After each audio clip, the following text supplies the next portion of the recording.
Graça e paz do Senhor Jesus. Vamos continuar hoje, terminar o capítulo 10 de Marcos. Ontem nós estávamos falando sobre aquele rico que Jesus amou, a quem ele pediu que deixasse tudo que ele tinha para ganhar um tesouro maior nos céus, mas ele não teve essa coragem. E depois nós vimos também Jesus falando sobre o divórcio e falando sobre a dificuldade de um rico entrar no reino dos céus. Aqui nós vamos ver a reação de Pedro. Sempre o Pedro, né? O Pedro sanguíneo. Vê como Jesus trata temperamentos diferentes, né? O Pedro era sempre aquele que se atirava na frente, que dava palpite fora de hora, mas amava o Senhor Jesus. E qualquer temperamento Jesus transforma, não importa se você é sanguíneo, fleumático, colérico, são vários os temperamentos, mas Jesus transforma todos. E ele vai deixar você com o temperamento dele. Aleluia! Pedro começou a dizer: nós deixamos tudo para te seguir. E Jesus respondeu: digo-lhes a verdade, ninguém que tenha deixado casa, irmãos, irmãs, mãe, pai, filhos ou campos, por causa de mim e do Evangelho, deixará de receber 100 vezes mais, já no tempo presente, em casas, irmãos, irmãs, mães, filhos e campos, e com eles perseguição, e na era futura a vida eterna. Olha o que Jesus estava falando. Você vai receber muito mais. É claro, quando a gente entra para a igreja de Cristo, a gente ganha um monte de irmãos, um monte de irmãs, um monte de casas para a gente poder ir, porque a gente torna-se uma única família, mães e pais espirituais, um monte. Mas junto com tudo isso, vem uma palavrinha: perseguição. E quando chega nessa hora da perseguição, é que a gente descobre os que são discípulos e os que são apenas fariseus, hipócritas. Admiram ao Senhor Jesus, mas não estão dispostos a dar a vida pelo Senhor Jesus. E esses dificilmente vão suportar toda a perseguição que vem para aqueles que verdadeiramente resolvem seguir ao Senhor Jesus. Contudo, ele diz: muitos primeiros serão os últimos, e muitos últimos serão os primeiros. E eles estavam subindo para Jerusalém. Eu falei para vocês que foi a última viagem. Jesus ia à frente deles. E os discípulos estavam admirados, enquanto os que o seguiam estavam com medo. Você segue Jesus com admiração ou com medo? Você tem medo do que ele te pede? Ou você o admira pelo que ele te pede? Não tenha medo do Senhor. Ele tem promessas grandes para nós, promessas de vida eterna. Novamente ele chamou à parte os 12 e lhes disse o que haveria de lhe acontecer. Quando Jesus tiver que falar para você alguma coisa sobre o que vai acontecer com você, ele vai te chamar à parte. Não vai falar na frente de todo mundo. Sempre tenha seu particular com Jesus, para que ele fale com você as coisas que ele pretende fazer na sua vida. Ele diz: nós estamos subindo para Jerusalém, e o que vai acontecer é que o Filho do Homem será entregue aos chefes dos sacerdotes e aos mestres da lei. Eles o condenarão à morte e o entregarão aos gentios, que zombarão dele, que cuspirão nele, que o açoitarão e o matarão, e 3 dias depois ele ressuscitará. Esse era o plano. Esse é o plano da salvação. Nisso, Tiago e João, os filhos de Zebedeu, aproximaram-se dele e disseram: mestre, queremos que nos faça o que vamos te pedir. E o que vocês querem que eu faça? Jesus perguntou. Eles disseram: permite que na tua glória nos assentemos, um à tua direita e o outro à tua esquerda. Não queriam mais nada, né? Os bonitinhos.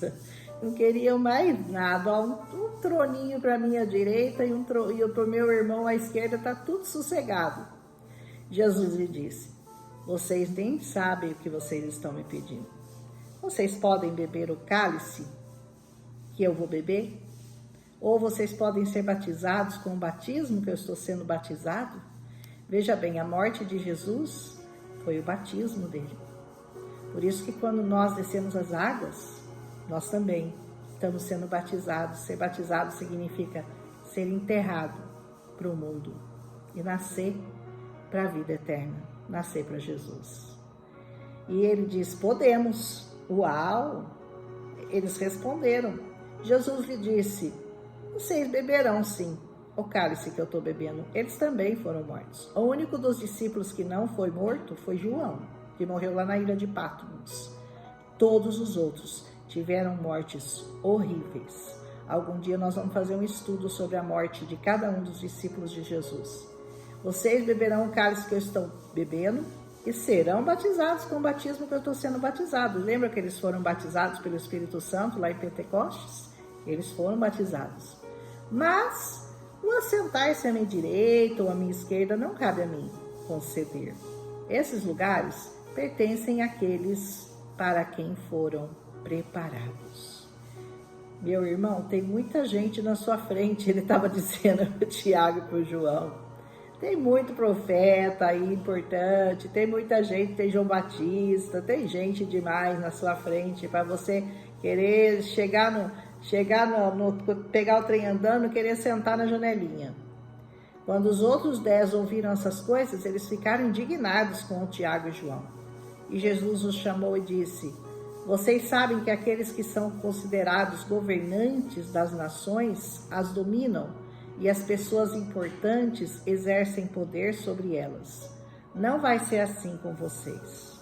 No meio das nações, tem sempre os importantões, os grandões, os chefões, e eles são dominadores. Eles dominam sobre os mais pobres, sobre os mais necessitados, sobre o povo em geral.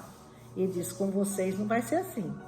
Pelo contrário, aquele que quiser ser importante realmente entre vocês, vai ser o que vai servir, vai ser o servo. Você quer seguir a Jesus?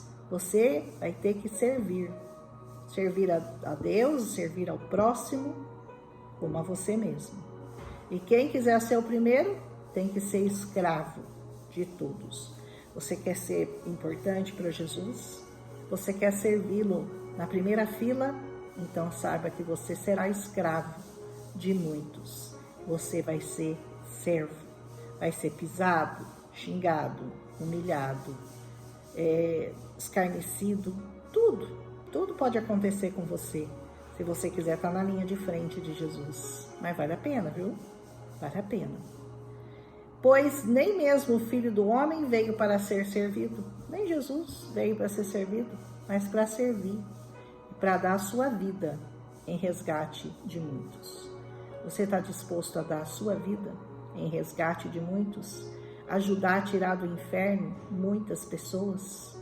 Então, se você realmente está querendo servir ao Senhor, saiba que você será um escravo, um servo dele. Pois nem o Filho do Homem veio para ser servido, ele veio para servir. Dê a sua vida para Jesus, entregue-a, vale a pena. Então chegaram a Jericó. E quando Jesus e seus discípulos, juntamente com uma grande multidão, estavam saindo da cidade de Jericó, o filho de Timeu, Bartimeu, que era cego, estava sentado à beira do caminho pedindo esmolas. Eu gosto desse Timeu, viu? Quando ele ouviu que era Jesus de Nazaré, ele começou a gritar, Jesus, filho de Davi, tem misericórdia de mim, filho de Davi. Isso para nós pode não ser muito, mas ele foi o primeiro a chamar Jesus de filho de Davi. Para o judeu, filho de Davi tem um peso muito grande. Até hoje os judeus não consideram a Jesus como filho de Davi. Mas aquele cego enxergava de longe, enxergava muito mais do que muita gente que você conhece e que ele conhecia naquela época. E muitos o repreendiam para que ele ficasse quieto, mas ele gritava ainda mais, filho de Davi, tem misericórdia de mim. Jesus parou e disse, chamem-no. E chamaram o cego e diz, ânimo, levanta-te, ele o está chamando. Oh, glória, você está cego também? Você ainda não viu Jesus? Então levante-se, ele está te chamando, anime-se. a sua cegueira vai cair por terra. Em nome de Jesus. E você vai ver verdadeiramente quem é Jesus. Porque aquele cego não conseguia enxergar Jesus, mas ele o reconhecia. Ele o reconhecia como filho de Davi. Lançando sua capa para o lado, de um salto ele pôs-se de pé e dirigiu-se a Jesus. Aquela capa dele era a capa que o identificava como cego. Aquela capa representava tudo que ele havia passado. Todos eles que têm alguma deformidade, eles carregavam aquilo para serem identificados. Quando ele largou aquela capa, ele mostrou a fé dele. Ele sabia que ele não ia mais precisar dela, porque ele veria a partir daquele momento. E Jesus perguntou para ele: o que você quer que eu lhe faça? Perguntou Jesus. E ele respondeu: mestre, eu quero ver. Não parece uma pergunta meio redundante? Parece uma pergunta óbvia? Ué, você é cego, você sabe que Jesus te cura, e você pergunta: o que você quer que eu te faça? Mas Jesus quer que você fale isso para ele. Se você ainda não viu Jesus, se você ainda não consegue enxergar esse reino na sua vida, se você não consegue entender as coisas do reino, se tudo para você parece nebuloso, parece estranho, como assim? O que vocês falam? Que Jesus fala com você? Que história que é essa? Como que isso funciona? Comece a clamar: Jesus, filho de Davi, tem misericórdia de mim.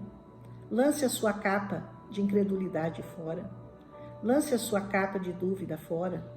Lance a sua capa de incerteza fora. Lance a sua capa de prisão, de prisioneiro da cegueira espiritual. E diga para Jesus: tem misericórdia de mim.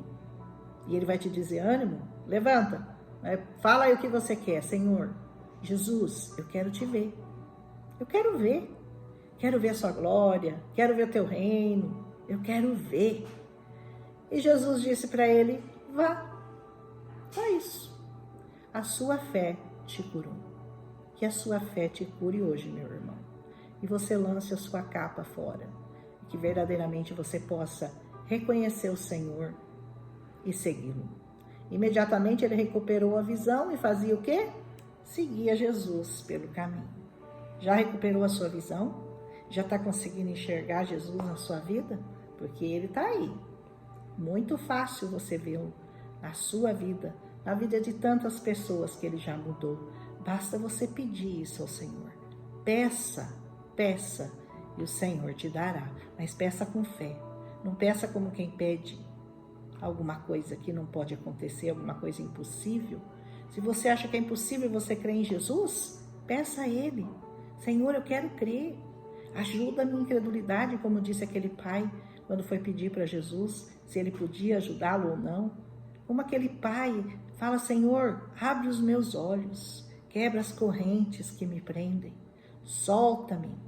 Eu quero ver o teu reino, quero viver o teu reino, quero te conhecer, Jesus. Eu quero.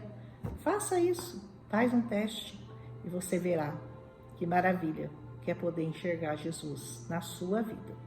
Amém? Amanhã nós continuamos com Marcos capítulo 11. Hoje o capítulo ficou um pouquinho mais curto que o de ontem, mas coisas lindas o Senhor tem nos ensinado todos os dias. Vale a pena, vale a pena. Seguir Jesus, sentir a paz que Ele nos dá, sentir a alegria que Ele traz aos nossos corações e a certeza de coisas grandes que virão para nós. Um reino eterno nos espera. Um abraço em Cristo Jesus e até amanhã.